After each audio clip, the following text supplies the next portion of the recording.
I welcome you back to this page, and if you haven't subscribed to our previous videos, make sure you go back and subscribe, like and share. We have amazing content on this page. So in the next 2 minutes, we'll be looking at the mechanism of enzyme action,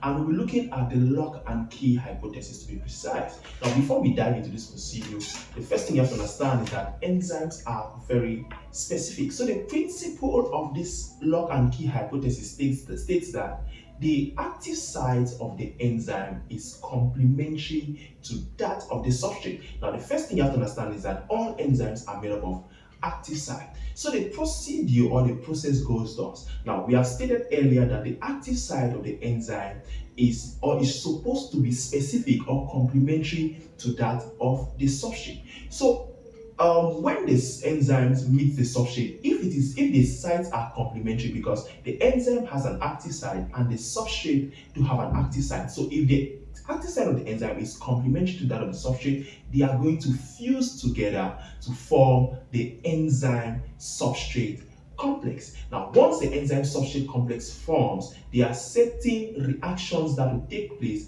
between the enzyme and the substrate, which is going to lead to the enzyme and the product being formed. Don't forget, one of the properties of an enzyme is that it remains chemically unchanged at the end of the reaction. So the enzymes convert the substrate into product, and once the products have been converted, it leaves the active side of the enzyme, and the enzyme returns back to pick up more substrates. Now, one thing you have to understand is that an enzyme can have multiple active sites, which aids in its action, which aids in it catalyzing more reactions than normal. So that is a summary of how enzymes work. That is a summary of the lock and key hypothesis. And don't forget to follow for more.